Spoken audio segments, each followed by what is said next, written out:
today I'm at EK and I'm getting ready to go out, but I had a comment from a viewer named Lawrence who wants to see my kayak setup. So I figured while I'm loading up and getting ready to roll out, I would go ahead and show you that. So first things first, I always get my seat in.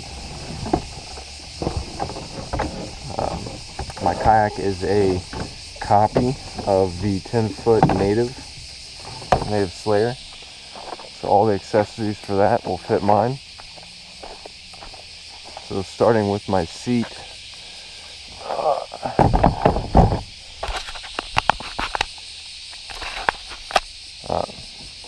so it's got these thumb screws that roll into the rail. However, salt water has finally taken its toll on that, so I've actually bored one out, and I use a number 8 bolt that just goes through, and I got a little hand nut that fits that.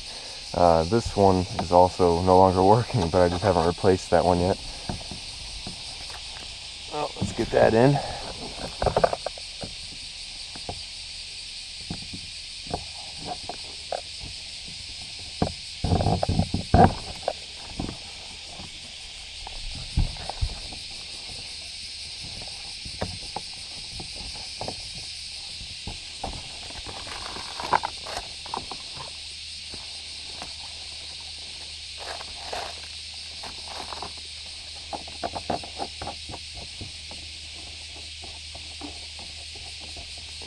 This thing actually screws down tight enough where it'll hold my seat in place, so I just need to repeat the process over here.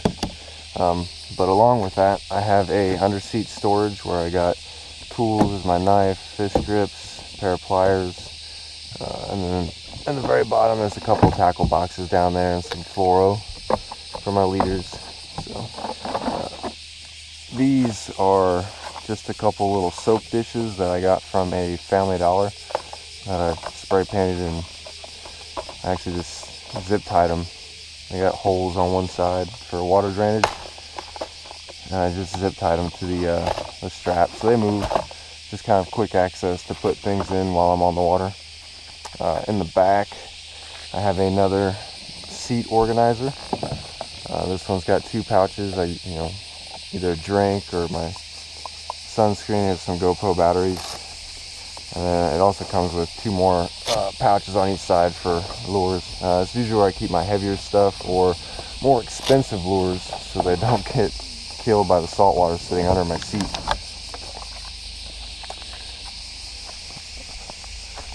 So we'll grab the cooler. My cooler is nothing special. I just took the time to find one that opened from the short end and not the long end like most coolers. That's just because I don't like having to make sure that I go from one way or the other to get into my cooler. With this one, it doesn't matter which way I turn, my cooler will open from the front, so that was a big plus. I've got 2 pole holders screwed onto it. I don't really use them for poles on the water. They're more for my net, and I do put my live bait rod in the other one. I don't use live bait very often, but in the event that I decide to, or I catch something small enough, I should say, then I'll pull out the live bait rod and use that. And then just use these shock straps to keep it in place. The next thing I always put in is my pole holder. This pole holder is a PVC pipe mashup that I had built. Sorry for the mess in my car. Kayak life, can't help it.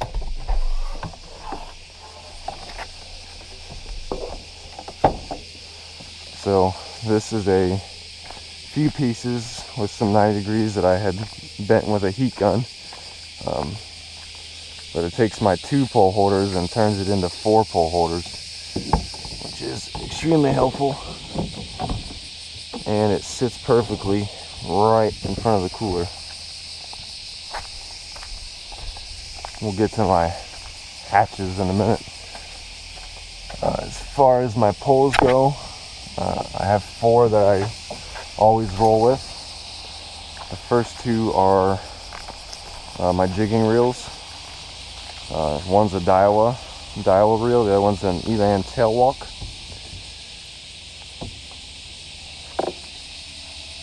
And they'll fit in it just like that.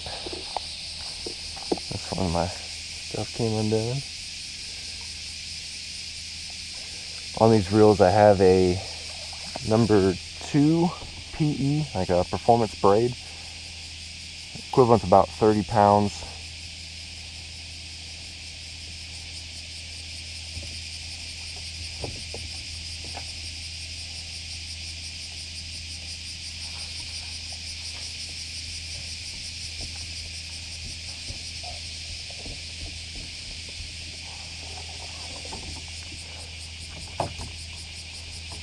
But yeah, so those are for when I do the vertical jigging.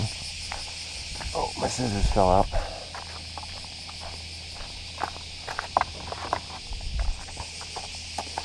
My other 2 poles are more of my shallow water, about 60 feet or less. Lightweight spinning reels. These things are a medium action, about 7 foot. And I have a number 1 or 1.5 PE on this, so a lot lighter. These things are fantastic. Using those, I can feel the lure when it hits the ground, and it gives me a lot more responsive action on bites.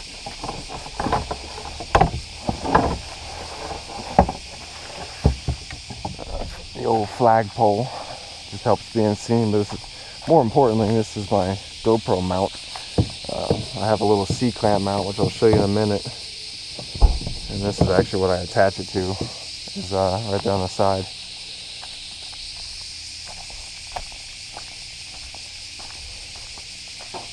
Alright, so my front hatch, there's been some work. Originally I put my GoPro here, but the sound of me pedaling echoes too badly. I tried to put some foam in there to help, which it does, but it's still not perfect. So I just kind of stopped using it altogether.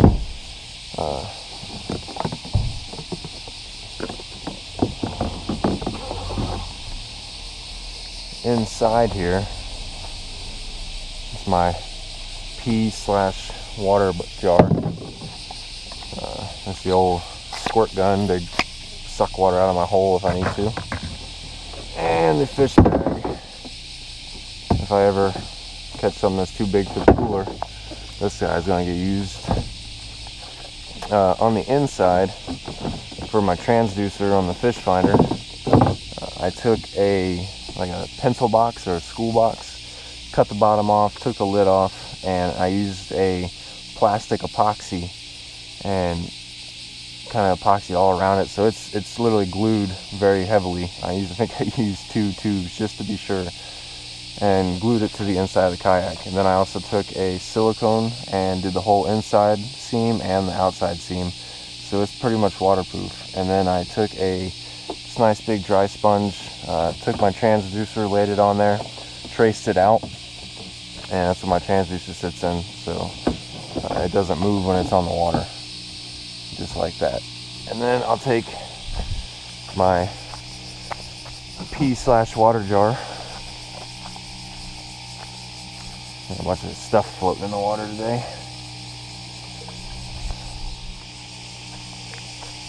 You don't need much, and just pour that right in there.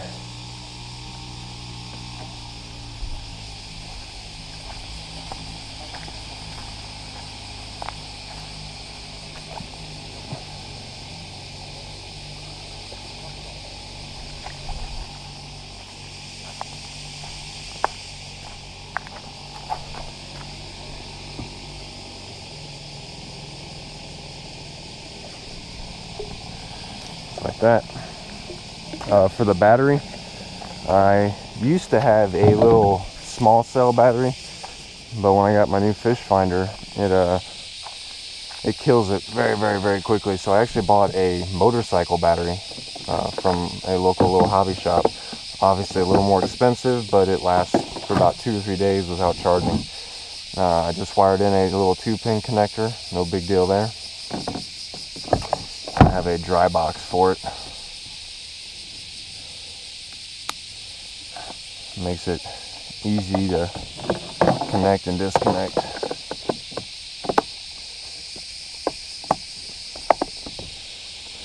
Put the old fish bag back in.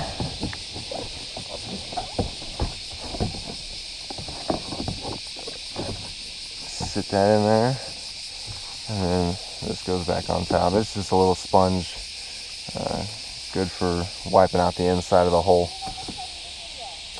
From the inside, both wires come through here. That's the transducer and power. This is a Hobie through wall wiring kit, which I've sealed up, and then just some plastic cord hose clamp. I don't know what you want to call it. But it goes around there. My fish finder actually sits with a ram mount right here, which I want to grab now.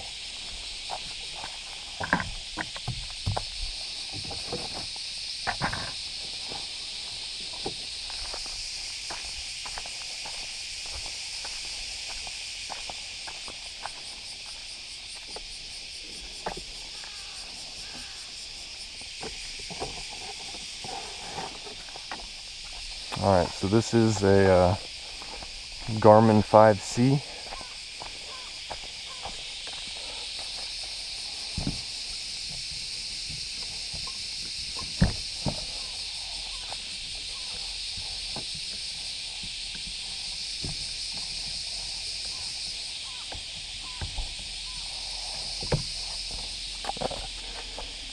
And from there, it's got a little sunshade that I bought online. I can't remember the company. It's written here, but I can't read it anymore.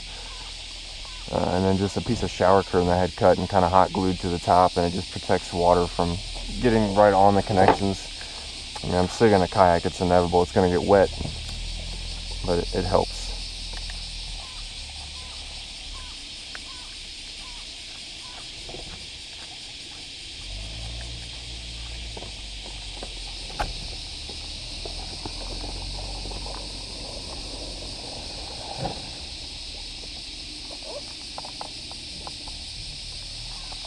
Alright, let me do a quick test to make sure that the old battery did its job.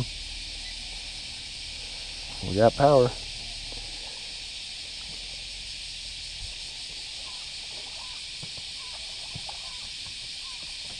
Okay.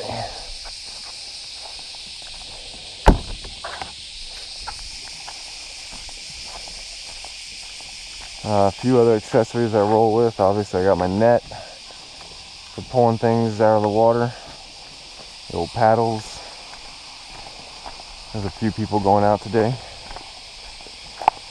Ocean is supposed to be, I think 2 foot at most today. So it's gonna be a really nice day. Take advantage of this so I can get out to some of the deeper water.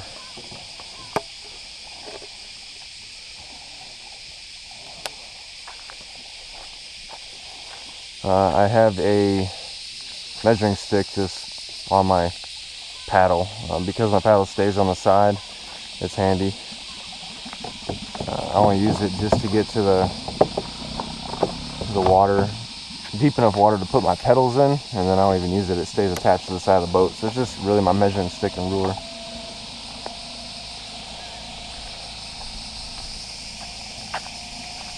Grab, this is my live bait rod. It's a little bit shorter, heavier pull, bigger guys, a little bit bigger reel. About the same on line. I do use a 50 or 60 pound mono. It changes depending on what I have handy, with just a little canoe knot and circle hook. But it'll just sit back here, so I don't really use it.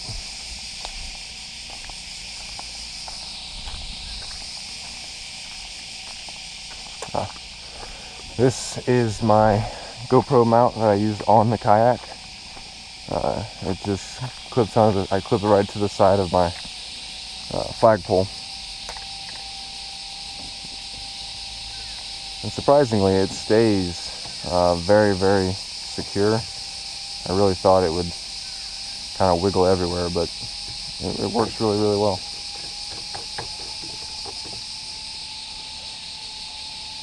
mosquitoes are out really bad this morning. Really calm day, no wind. I'll adjust that in a little bit.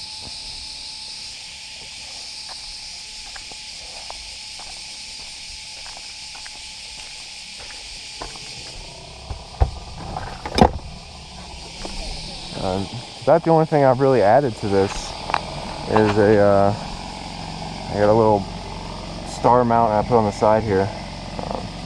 I really just kind of use it for two reasons. One, I'll troll with it in the front.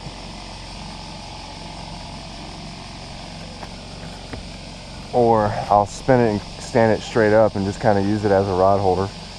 But I have the two rod holders in the back. There's actually one on the side right there, and then this one. So I really don't have an issue with rod placement unless I start getting a little crazy and I'm trying to keep my jigging rod handy, and I've got my other one I'm throwing. Sometimes I'll be pedaling and just kind of casting and trolling, and if I see something on bottom I want to stop and jig, and then I've got these poles and it gets a little hectic that way. But that's really about it. Other than that, I keep it managed pretty well. That's all gear I'm putting on. So if you're just getting into kayaking, a few things that I've learned along the way. Organization, not of your car, don't judge me, but of your kayak. You kind of learn that you don't have, as much space on a boat, or you don't have infinite land to put stuff.